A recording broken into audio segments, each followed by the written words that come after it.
The relationship between the United States and Canada is the best relationship between two countries probably anywhere in the world. We have the largest trading relationship between any two countries in the history of the world. One of my favorite statistics that I always use when I'm here in Ontario is that if Ontario were a separate country, it would replace Japan as the fourth largest trading partner of the United States. I mean, the amount of trade between Canada and the United States is extraordinary. Canada, and this is sometimes a surprise for folks from the United States, perhaps less so in Canada, but Canada is the largest foreign supplier to the United States of every form of energy. You provide us with 100% of the electricity that we import, 85% of natural gas, and somewhat shockingly, last year, 27% of the oil that the United States imported, they imported from Canada. If you ask almost any American what's our largest foreign supplier of oil, they will say Saudi Arabia. Saudi Arabia was second at 12. So the relationship between our two countries, the trade relationship, the energy relationship, the personal relationship is extraordinary. In the last 2 years, the two-way trade between the United States and Canada increased by $188 billion, or 38%. Last year alone, the exports from Canada to the United States increased by $41 billion. And to give you a sense of the size of that, that is, the exports from Canada to China last year increased by $4 billion. So just the increase last year of trade of exports from Canada to the United States was 10 times the increase in exports from Canada to China, something you hear a great deal about.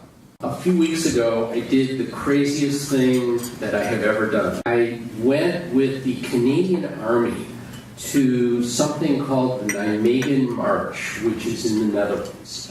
And for 4 days, with heavy packs and combat boots and sleeping in tents and mud and rain and all this stuff, we walked 40 kilometers a day. And I thought I was going to die. I've been sick ever since in my advanced age. So yeah, I have been busy.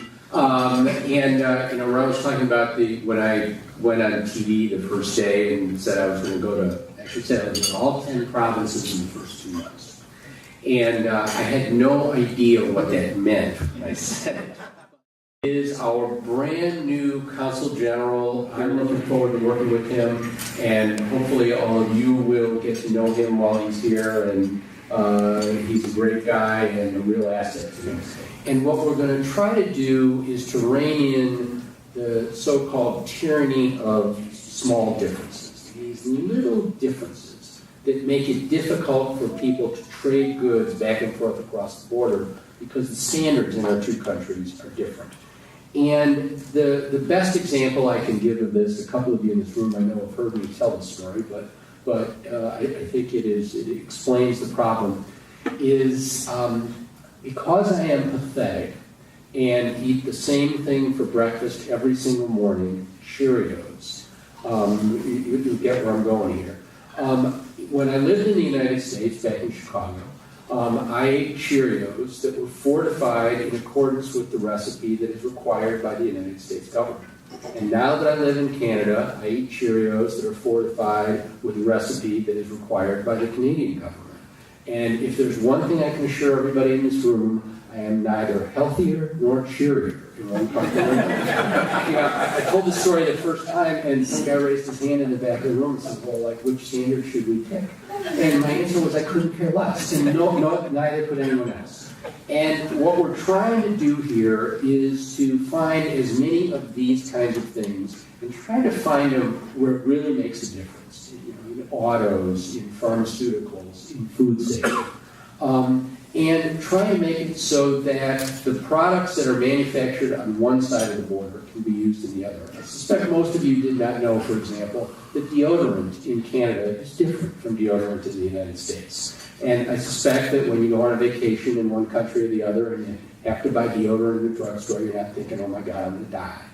Seatbelts are different in the two countries. It doesn't matter where they were made or where they were installed into the vehicle to ultimately be sold. It's where it's sold. So if the car is sold in Canada, it's got one kind of seatbelt. Car is sold in the United States, got different kind of seatbelt. And again, when you rent a car in one country or the other, you're not sitting there and thinking, I'm a goner. I got those junky American seatbelts.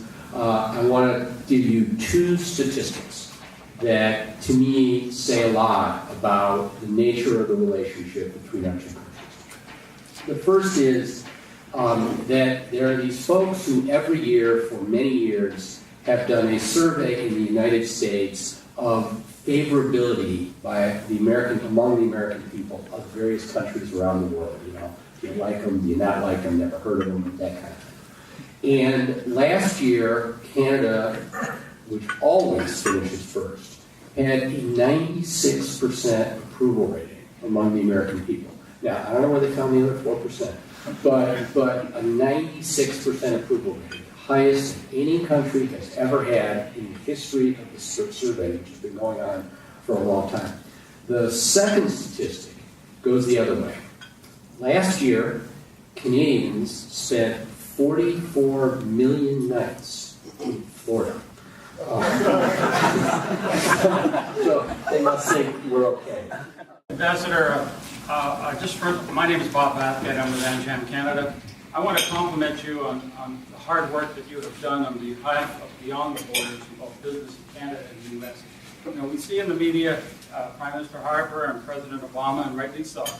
But when it comes to the nuts and bolts, it was you and your staff that made it happen. So on behalf of AmCham, thank you for that. Well, thank you.